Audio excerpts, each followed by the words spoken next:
الحمد لله رب العالمين والصلاة والسلام على سيد المرسلين وعلى آله وأصحابه أجمعين. أما بعد، وقال الله تعالى في القرآن المجيد: فأعوذ بالله من الشيطان الرجيم. بسم الله الرحمن الرحيم. القارعة ما القارعة وما أدراك ما القارعة. آمنت بالله صدق الله العلي العظيم.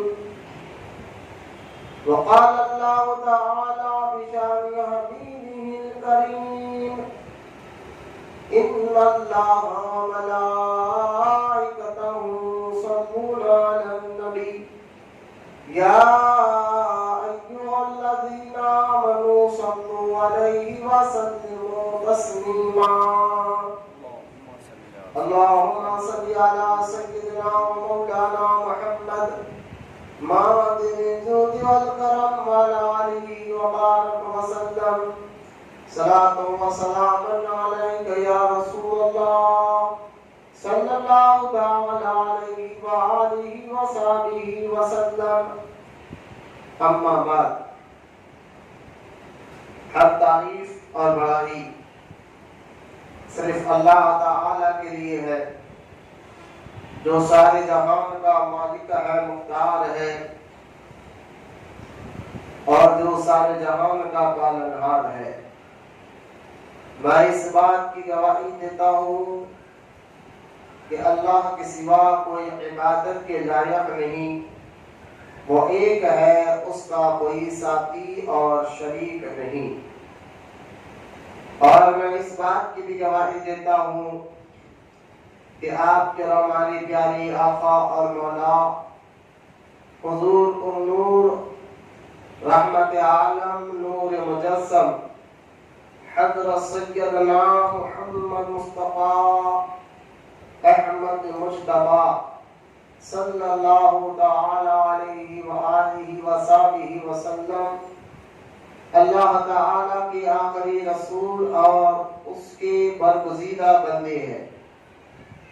اللہ تعالی حضور اکرم نور مجسم رحمت عالم صلی اللہ تعالی علیہ وآلہ وصحبہ وسلم پر، اہل بیت، صحابہ اکرام، تابعین اور تبع تابعین، اولیاء محمد پر قیامت تک بکثرت رحمتی اور برکتی نازل فرماتا رہے۔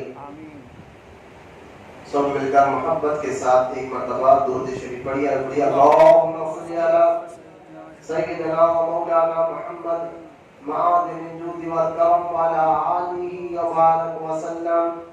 صلاۃ و سلام علیک یا رسول اللہ صلی اللہ تعالی علیہ وآلہ وصحبہ وسلم۔ معزز سامعین، نوجوان ساتھیوں، السلام علیکم ورحمۃ اللہ وبرکاتہ۔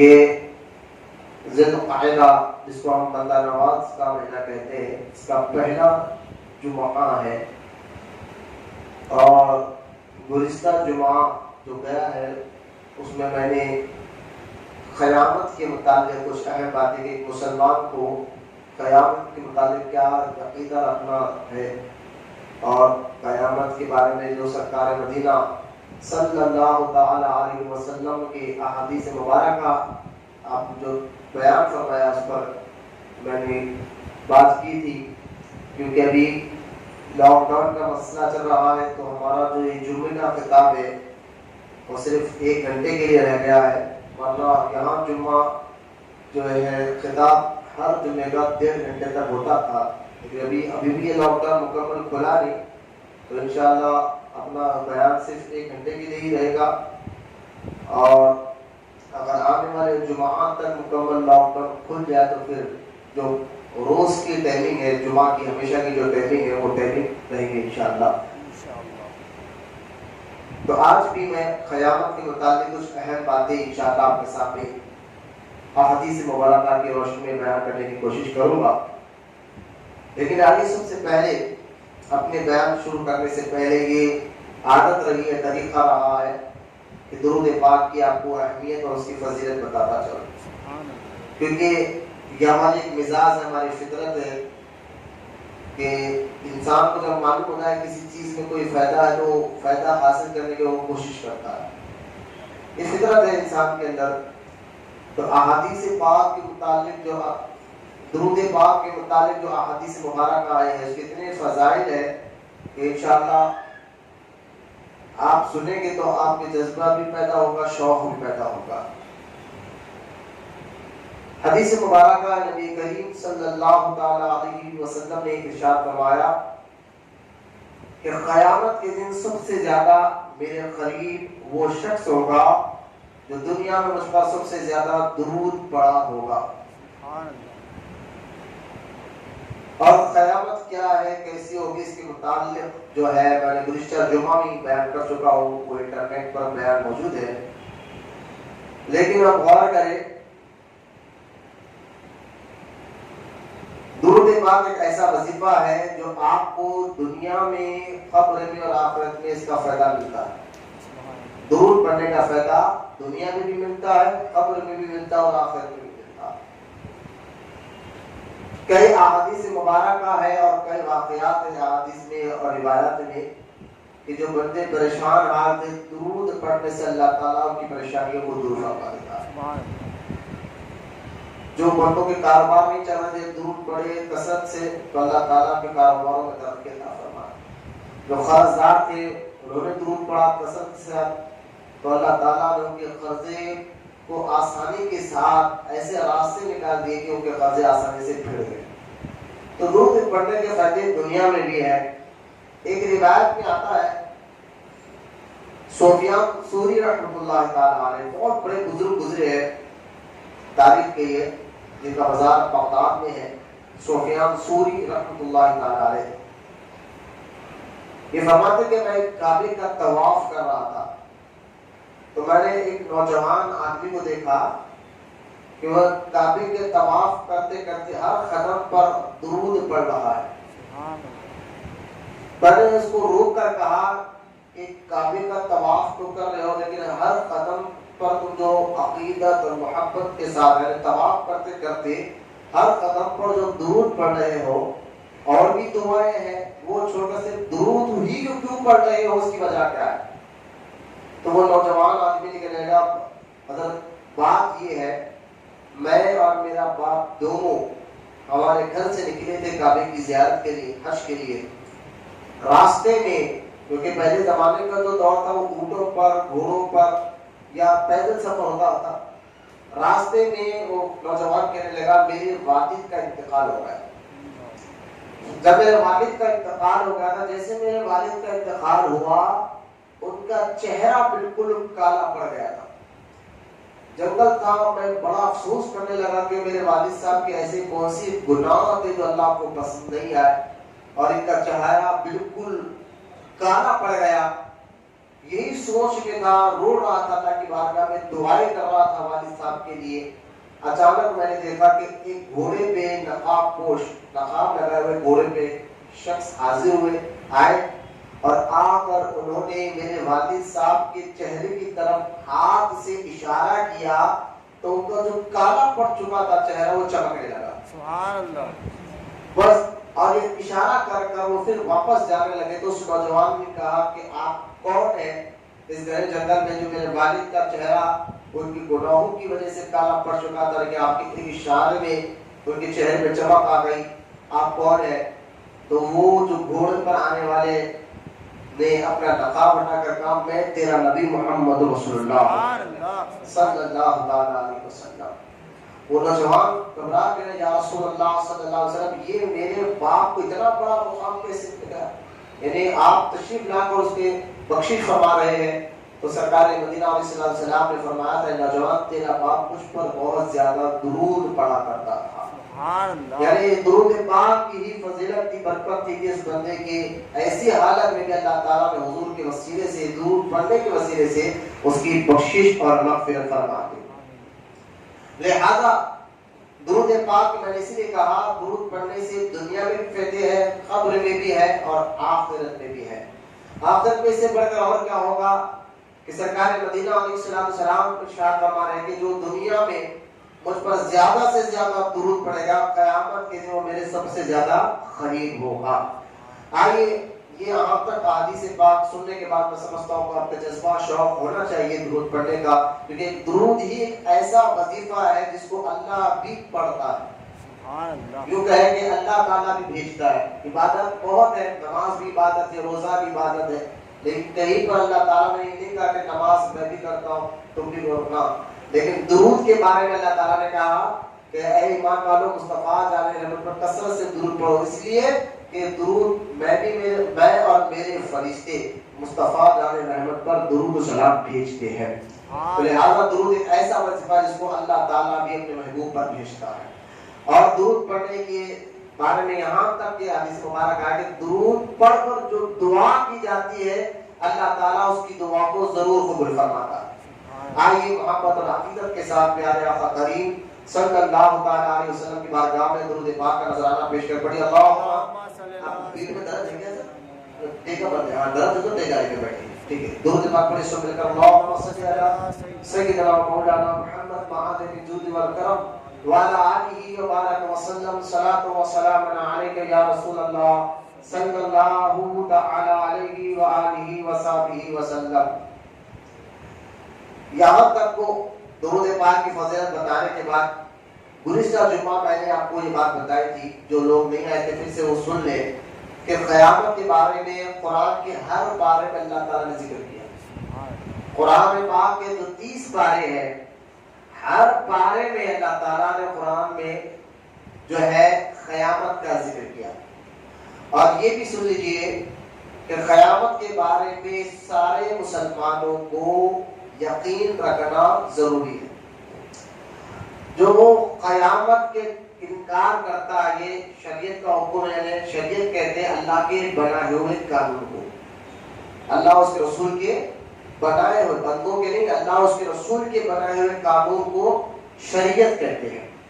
شریعت میں آیا ہے یعنی قانون میں یہ ہے کہ کلمے کا اصول یہ ہے کہ جب بندہ اللہ کو ایک مانتا ہے تو ساتھ ہی ساتھ اللہ کو ماننے کے ساتھ اس کے فرشتوں کو بھی ماننا ہے, جنت کو بھی ماننا ہے, دوزخ کو بھی ماننا ہے, اور قیامت کے دن کو بھی ماننا ضروری ہے.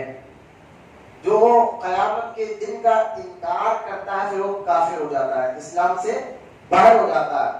تو قیامت پر یقین رکھنا, قیامت پر ایمان لانا ہر مسلمان کے ضروری, اس کے بغیر اس کا کلمہ اس کی جو ہے ایمان مکمل نہیں ہو سکتا. تو یہ اتنا ضروری ہے قیامت پر یقین رکھنا. اور پھر سے دیکھیں میں نے کہا قرآن کے ہر بارے میں اللہ تعالیٰ نے قیامت کا ذکر ضرور کیا.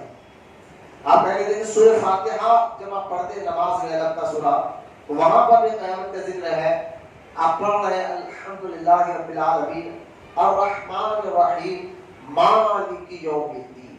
یہ مالک یوم الدین میں قیامت کا ذکر موجود ہے, جس میں آپ کہہ رہے ہیں وہ جو روز جزا کا مالک ہے, قیامت کے دن کا مالک ہے. تو ساری کائنات کا مالک ہی وہی ہے, قیامت کے دن وہی فیصلے کرنے والا ہے. تو لہذا سورہ فاتحہ میں ہو, سورہ بقرہ ہو, سورہ انعام ہو, سورہ انفال ہو, ہر قرآن پاک کے ہر پارے ہر سورے میں کہیں نہ کہیں اللہ تعالیٰ نے قیامت کا ذکر ضرور کیا. تو لہذا اب یہاں سے معلوم ہوا کہ قیامت حق ہے اور اس کا انکار کرنے والا کافر ہے. یہ چیز تو میں بڑی ڈیٹیل کے ساتھ بیان کر چکا ہوں. اب دوسری بات یہ کہ قیامت آئے گی کب, اس پر بھی میں نے گزشتہ جمعہ میں بہت ڈیٹیل کے ساتھ بیان کیا. اور ساتھ ہی ساتھ میں نے یہ بھی بتایا تھا کہ وہابی بدعقیدہ جو یہ کہتے ہیں کہ اللہ ہی سب غیب کی بات جانتا ہے اور کوئی نہیں جانتا, تو میں نے کہا یہ بات تو صحیح ہے, غیب کی خبر رکھنے والا اللہ ہی ہے، لیکن اللہ کے بتانے سے ہمارے نبی بھی جانتے ہیں.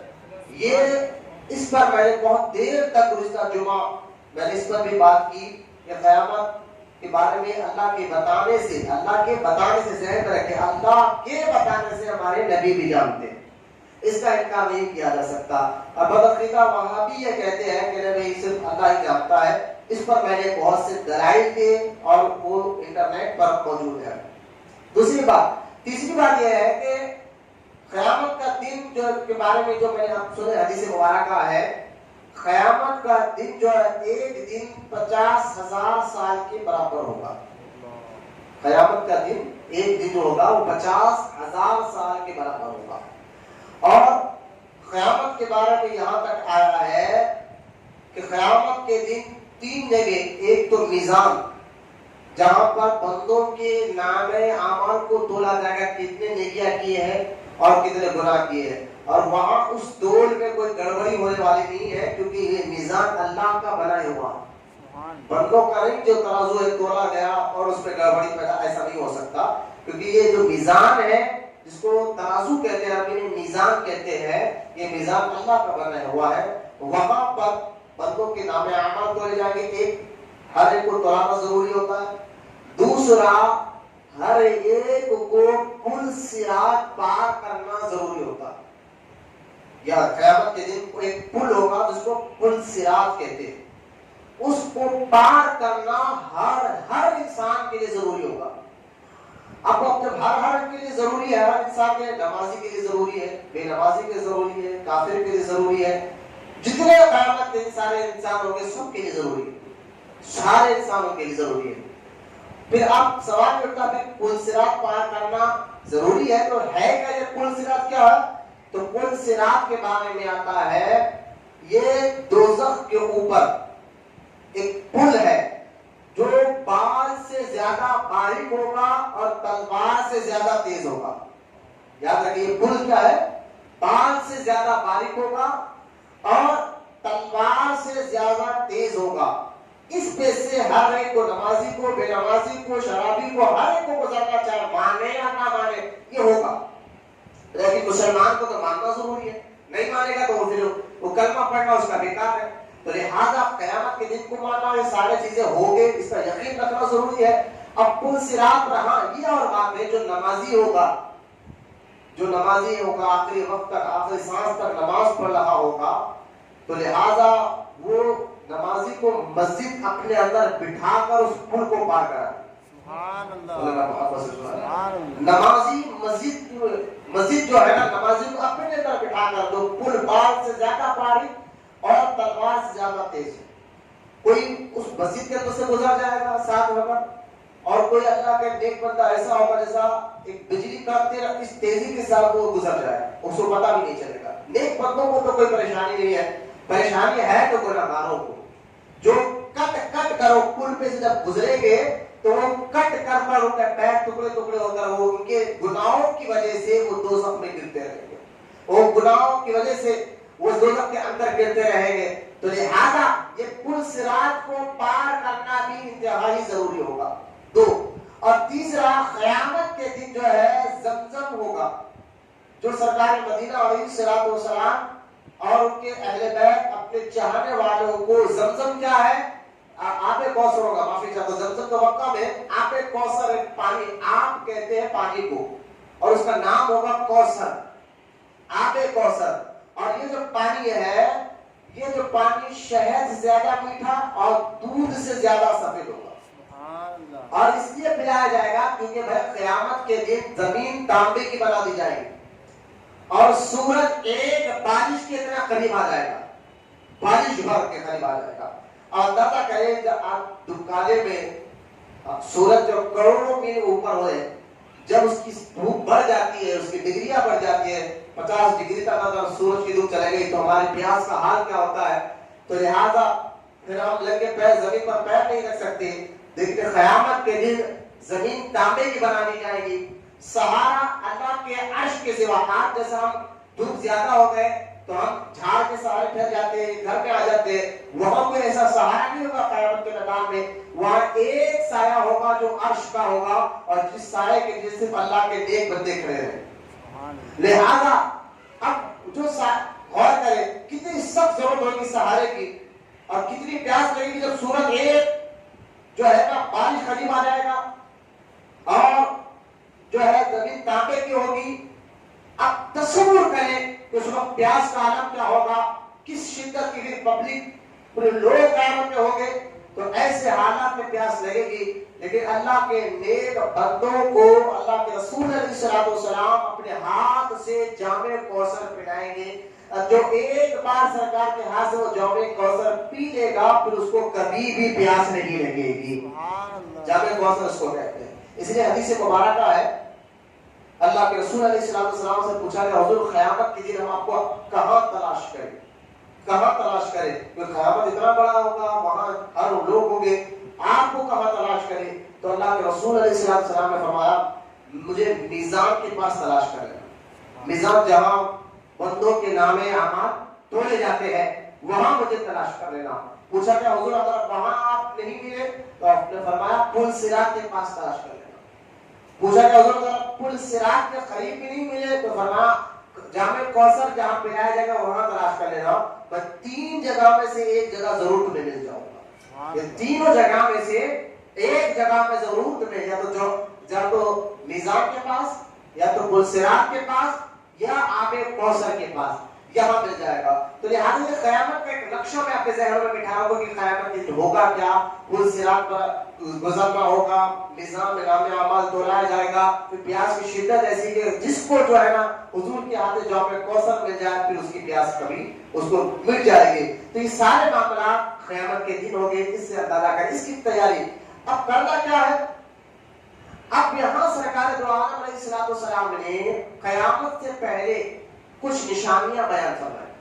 جب پوچھا کہ حضور قیامت کب آئے گی تو اللہ کے رسول علیہ الصلوۃ والسلام نے قیامت آنے سے پہلے اس کے کچھ ظاہری نشانیاں کہ آنے سے پہلے کیا ہوگا یہ اللہ کے رسول علیہ الصلوۃ والسلام نے بیان فرمایا۔ آج کا موضوع ہمارا یہی ہے جو سرکار نے ارشاد فرمایا قیامت سے پہلے کیا ہوگا، اس کی نشانیاں کیا ہیں۔ مثال کے طور پر کہیں آپ بمبئی جا رہے ہیں، میں نے مثال دی تاکہ آسانی سے آپ کو بات سمجھ میں آ جائے۔ کہیں دوسرے شہر یا دوسرے ملک آپ جا رہے ہیں، بمبئی جا رہے ہیں، تو آپ پریشان ہے تو جا رہے ہیں تو کسی سے پوچھتے جب وہ بمبئی جانے کا راستہ تو وہ کہتا ہے بمبئی آنے سے پہلے کھنڈارا لگے گا، بمبئی آنے سے پہلے پہاڑ لگیں گے، بمبئی آنے سے پہلے جھاڑ لگیں گے، تو لہٰذا اس کے ذریعے آپ کو پتا چل جائے گا کہ بمبئی آنے والا ہے۔ تو لہٰذا سرکار دو عالم علیہ الصلوۃ والسلام نے اسی طرح قیامت آنے سے پہلے کیا ہوگا یہ سارے نشانیاں بیان فرمائیں۔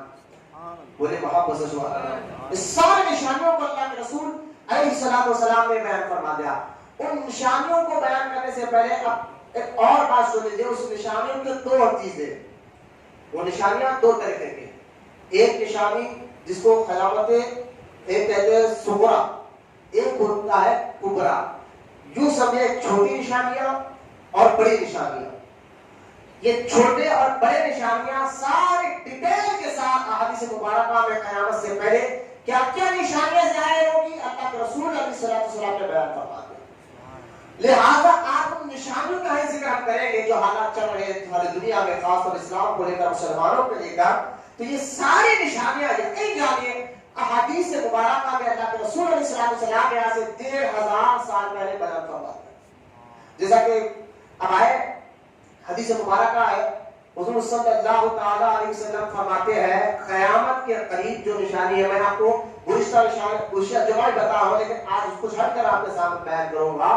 اللہ کے رسول علیہ السلام نے فرمایا کہ قیامت آنے سے پہلے اس کے نشانی میں سے نشانی یہ ہے کہ علم کو اٹھا لیا جائے گا، علم کو، قرآن حدیث کے علم کو اٹھا لیا جائے گا۔ اب اس کا مطلب کیا ہے؟ تو اس کا مطلب یہ ہے کہ قیامت کے قریب جو بڑے بڑے اکابر عالم دین علماء ہوں گے، مشائخ ہوں گے، اور جلد سے جلد ان کو اٹھا لیا جائے گا، یعنی ان کا انتقال ہوتا رہے گا۔ ایک تو یہ ہے علم اٹھا لیا جائے گا، جو عالم دین دنیا سے جاتا ہے۔ حدیث مبارکہ میں آتا ہے سرکار نے فرمایا میری امت کا ایک عالم کا انتقال ہونا پورے عالم کے انتقال ہونے کے برابر ہے۔ ایک عالم کا انتقال ہونا، عالم کس کو کہتے ہیں جانتے ہیں؟ دیکھیے جو قرآن کو بغیر دیکھے پڑھے اس کو حافظ کہتے ہیں، لیکن جو عالم ہوتا ہے وہ حافظ قرآن سے بڑا درجہ اس کا ہوتا ہے۔ عالم دین اس کو کہتے ہیں جو قرآن کے حلال اور حرام کے مسئلوں کو جانتا، صحیح کیا ہے غلط کیا ہے ہم عالم سے پوچھتے ہیں، تو لہذا اس کو عالم کہتے ہیں۔ تو سرکار فرماتے ہیں قیامت کے قریب علماء کو یعنی عالموں کو اٹھا دیا جائے گا، ان کا جلد سے جلد انتقال ہو جائے گا۔ اگر آپ دیکھیں اس نشانی کو قرب قیامت سے پہلے یہ ہوگا جو سرکار نے ارشاد فرمایا، تو یہ تقریباً یہ نشانی مکمل ہو رہی ہے۔ آج 2 سال کے اندر، صرف 2 سال کے اندر، اب میں پچھلے سال میں صرف 2 سالوں کی بات بتا رہا ہوں، 2 سال کے اندر پوری دنیا میں ایسے بڑے بڑے اکابر، بڑے بڑے عالم دین دنیا سے گئے ہیں جن کی بدولت سنیت میں اہل سنت میں بڑے بڑے علماء میں جان تھی، آج وہ دنیا سے تشریف لے گئے۔ جیسا کہ دیکھیں آپ 2 سال پہلے جو ہے نا حضرت پاکستان کے ایک بہت بڑے عالم جس کا فیض پوری دنیا میں تھا، نام ان کا حضرت شیخ ابو تراب قادری رحمۃ اللہ تعالیٰ، وہ پردہ فرما گئے۔ پھر ایک اور عالم دین ہے جن کا نام مولانا خادم حسین رضوی صاحب رحمۃ اللہ تعالیٰ، وہ دنیا سے تشریف لے گئے۔ حال ہی میں جن کی بدولت پوری دنیا بھر میں فیض تھا، جو یہاں تک اندازہ کرے آپ جس عالم دین کا میں بات کر رہا ہوں، ان کا نام حضرت پیر طریقت رہبر شریعت مولانا مفتی اختر رضا خان رحمۃ اللہ تعالی علیہ، جن کو لوگ تاج الشریعہ کے نام سے جانتے ہیں، جن کا مزار یوپی اتر پردیش بریلی شریف میں ہے۔ ان کا علم، ان کا تقوی، ان کی پرہیزگاری کہ کیا کہنے، صرف اتنا اندازہ کر لے کہ مصر جو مصر ہے، وہاں جامعہ ازہری جو دنیا کا سب سے بڑا مدرسہ ہے جس کو جامعہ ازہری کہتے ہیں، اس مصر میں 40,000 بچے پڑھ رہے تھے۔ اس وقت مفتی اختر رضا خان رحمۃ اللہ تعالی علیہ ان 40,000 بچوں میں نمبر 1 مقام لانے والوں کا نام مفتی اختر رضا خان ہے۔ مصر میں عرب کی پڑھائی، مصر کے بعد آج بھی مصر میں اگر کوئی بچہ پڑھ کر باہر نکلے نا، یا انڈیا تو دور کی بات ہے، سعودی والے جو جلدی کسی کو منہ نہیں لگاتے غیر عربی کو، باہر ممالک والوں کو جلدی منہ نہیں لگاتے چاہے وہ کتنا پڑھا لکھا ہو، لیکن اگر اس کے پاس جامعہ ازہری مصر کے مدرسے کی سند ہے تو اس کو فوراً مسجد میں امامت کا درجہ دیا جاتا ہے، امام بنا دیتے ہیں۔ جو غیر عربی کو منہ نہیں لگاتے سعودی آدمی مسلح پہ کھڑے نہیں دیتے، لیکن اگر جامعہ ازہری مدرسے سے اگر کوئی پڑھ کر نکل آئے تو اس مدرسے کی سند دے کر فوراً اس کو مسجد کا امام بنا دیتے ہیں۔ یعنی اس مدرسے کی اتنی زبردست پڑھائی ہے کہ سارے دنیا بھر میں عرب ممالک میں اس مدرسے کا ایک رعب ہی الگ ہے۔ آپ اندازہ کریں اس مدرسے میں 40,000 بچوں میں جو ٹاپ کے نمبر لائے تھے وہ حضور تاج الشریعہ کی ذات مبارک، وہ مفتی اختر رضا خان علیہ رضوان، جن کا دنیا سے پردہ فرما کر حال ہی میں 2 سال کے اندر یہ بھی دنیا سے تشریف لے کر گئے۔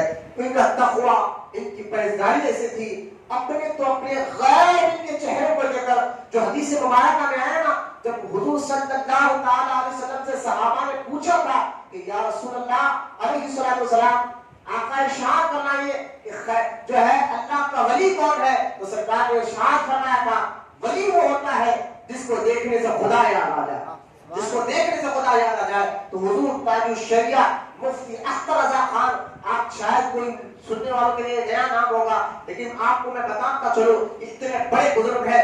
آپ جا کر بنگلور والے سے پوچھیں کہ تاج الشریعہ کون ہے، آپ جا کر بمبئی والے سے پوچھیں کہ تاج الشریعہ کون ہے، آپ جا کر گجرات والوں سے پوچھیں کہ تاج الشریعہ کون ہے، اور انڈیا کے ہر اسٹیٹ میں آپ چلے جائیں اور ان سے پوچھیں کہ بھائی تاج الشریعہ کون ہے، ہر اسٹیٹ والا ان کی الگ الگ شانیں بیان کرے گا، ان کی الگ الگ کرامتیں بیان فرمائے گا۔ اور یہاں صرف انڈیا کی بات ہے، مجھے یاد ہے انہیں کے خاص مرید کہتے ہیں کہ ہم انگلینڈ کہتے، چاہے انگلینڈ ہو، یورپ ہو، عرب ہو، مکہ ہو، مدینہ ہو، جہاں کہتے مکہ المکرمہ کے بڑے بڑے علماء نے ان کو بلا کر کعبے کے اندر جب غسل ہو رہا تھا تو حضور تاج الشریعہ کو کعبے کے اندر جانے کا موقع ملا تھا۔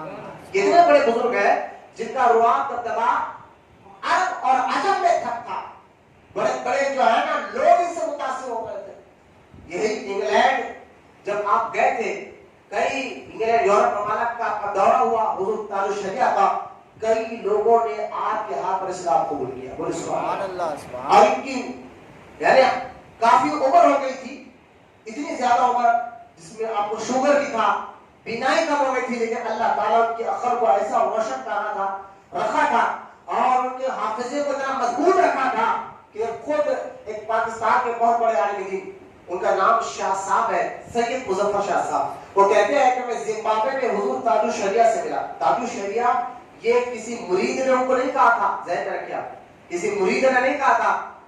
آج 2016 میں یا 2015 میں مصر کے جو جامعہ ازہری مدرسہ ہے وہاں پر بلا کر اس مصر کے سب سے بڑے عالم دین نے آپ کو ایک ٹائٹل دیا تھا کہ سب سے بڑے اگر پوری دنیا میں اس میں کوئی مشائخ ہے وہ حضور تاج الشریعہ۔ مصر والوں نے مدرسے میں بلا کر ایک ٹائٹل دیا تھا یا تاج الشریعہ، کیونکہ آپ کا تقوی، آپ کی پرہیزگاری، آپ کا علم ہی ایسا تھا کہ لوگ دیکھتے ہی متاثر ہو جاتے تھے۔ تو لہٰذا ان کا حافظہ اتنا مضبوط تھا۔ ایک بہت بڑے عالم دین مظفر شاہ صاحب کہتے ہیں زمبابوے میں حضور تاج الشریعہ سے ملاقات کرا تھا، تو جب ان سے ایک مسئلہ میں نے پوچھا تو آپ کی عمر 80 سال کے قریب، شوگر ہے اور دکھنا کم ہو گیا، اتنے ضعیف ہے، لیکن آپ سے کوئی قرآن حدیث کا کوئی سوال کوئی بھی پوچھتا تو آپ فوراً قرآن کی آیت بھی پڑھ کر اور عربی میں حدیث پڑھ کر اس کا سند کے ساتھ وہ کون سی کتاب میں لکھی ہوئی ہے، کس صفحے نمبر پر لکھی، یہ بھی بتا دیتے تھے۔ بولے نا وہاں کا صدقہ۔ خود تاج الشریعہ جب اس سے سوال ہوا شاہ صاحب کا تو آپ کہتے ہیں انہوں نے اتنا فوری، اتنی تیزی کے ساتھ حوالے دیے، جب میں کتاب کھول کر دیکھا تو میری عقل حیران ہو گئی کہ ہاں یہ وقت ولی جو ایسے بات کر سکتا ہے کہ جو اتنی عمر میں بھی حافظہ اتنا مضبوط ہو۔ یہ اتنے بڑے عالم دین تھے، سرکار نے کیا فرمایا قیامت کے دن علم اٹھا لیا جائے گا، تو یہاں سے مراد علم سے بڑے بڑے عالموں کو اللہ جلدی جلدی اٹھا لے گا۔ اتنے بڑے عالم دین جن کا علم کا سکہ پوری دنیا میں، ارے عرب ہو، مکہ ہو، مدینہ ہو، یار مبارک ہو، اپنے تو اپنے غیر ان کے صرف چہرے کو دیکھ کر متاثر ہو جاتے ہیں۔ آپ جانتے ہیں فلم اسٹار کا سب سے بڑا نام جس کو شاہ رخ خان کہتے ہیں، وہ کہتا ہے انگلینڈ میں حضرت جا رہے تھے، انگلینڈ پہنچے تھے، جب انگلینڈ کے پلین میں آپ بیٹھے تو اسی پلین میں شاہ رخ خان کی سیٹ پہ تھی، اور حضرت کو مفتی تاج الشریعہ کو دیکھ کر، حضور تاج الشریعہ کو دیکھ کر، اتنا بڑا فلم اسٹار تاج الشریعہ کے چہروں کو دیکھ کر اتنا اس کا دل نرم پڑ گیا، کیونکہ حدیث پاک میں نے ابھی بیان فرمایا کہ ولی وہ ہوتا ہے جس کو چہرے کو دیکھنے سے اللہ یاد آتا ہے۔ بڑے بڑے چہرے کا لوگوں کا دل جو ہے نرم پڑ جاتا، لیکن دیکھیں جس سے ساری دنیا جس کے پیچھے بھاگتی ہے وہ شاہ رخ خان کہتا ہے کہ اپنے حضور تاج الشریعہ کے چہرے کو دیکھ کر کہ کسی مریض سے کہتا مجھ سے ایک بار حضرت سے ملاقات کرا، میں ملنا چاہتا ہوں۔ تو لہٰذا کسی نے کان میں جا کر کہا حضور جو دنیا کا فلم اسٹار ہے، بلاک باسٹر ہے، وہ آپ سے ملنا چاہتا ہے، شاہ رخ خان اس کا نام ہے۔ حضور تاج الشریعہ نے چہرے پہ جلال لیا کہ فرمایا اگر اس کو کہو سارے غلط کاموں سے توبہ کرتا ہے تو پھر یہ فقیر اسے ملنے کے لیے تیار ہے۔ لہٰذا وہ بڑا متاثر ہوا۔ یہ ہے تاج الشریعہ کہ اپنے تو اپنے غیر بھی چہرہ دے کر متاثر ہو جاتے تھے۔ ایسے زبردست عالم دین، ایسی زبردست شخصیت جن کے رہنے سے وہابیت میں زلزلہ ہوتا تھا، کسی وہابی میں دم نہیں تھا کہ کوئی بول سکے، ایسے زبردست عالم دین۔ اور یہ تو یہ ہے اپنے تو اپنے آپ کا حکومت سے کرتے تھے۔ آپ جائیے جیسے یوگی آدتیہ ناتھ جو یوپی کا سی ایم ہے وہ بھی آپ کی بڑی عزت کرتا تھا، یہاں تک کہ حضور تاج الشریعہ نے پردہ فرمایا، جہاں تک 2 سال پہلے کی بات بتا رہا ہوں، لہٰذا جب آپ پردہ فرمائے تو اس وقت جو ہے نا 3 کروڑ آدمی آپ کے جنازے میں تھا۔ جیسے انڈیا سے گئے تھے 3 کروڑ آدمی آپ کے جنازے میں، اگر پوری دنیا سے اگر آنے کا موقع ملتا تو شاید کتنے کروڑ جمع ہو جاتے پتا نہیں نا۔ اور ایک بات میں بتاؤں حضور تاج الشریعہ کی خاصیت کیا ہے، ساری زندگی آپ نے کوئی ویڈیو نہیں لیا، بولے محمد صلی اللہ علیہ وسلم، آپ کا دعویٰ نہ آپ کا فیس بک پہ کوئی ویڈیو ہے نہ یوٹیوب پر کوئی ویڈیو ہے، پھر بھی کروڑوں اربوں کے چاہنے والے ہیں۔ لہٰذا یہ تقویٰ تو سرکار نے کیا فرمایا قیامت کی نشانی سے کہ قیامت کے قریب اللہ تعالیٰ علم دین کو اٹھائے گا، یعنی بڑے بڑے عالموں کو جلدی جلد بلائے گا۔ حضور تاج الشریعہ تو اس طرح سے گئے، جیسا ہم تو کہتے ہیں جیسے تاج الشریعہ اس دنیا سے تشریف لے گئے، آپ جس سال پردہ فرمایا اگلے سال ہی کرونا وائرس نکلا۔ یہ بھی حدیث ہے، سرکار نے فرمایا زمین پر اللہ تعالیٰ بلاؤں کو روکتا ہے اللہ کے نیک بندوں کے صدقے۔ بولا نا سبحان اللہ۔ جب تک اس زمین پر اللہ کے نیک بندے رہیں گے ان کے صدقے میں سے اللہ تعالیٰ مصیبتوں کو، بلاؤں کو، پریشانیوں کو ٹالتا ہے۔ آپ دیکھیں اتنے بڑے ولی کا دنیا سے جانا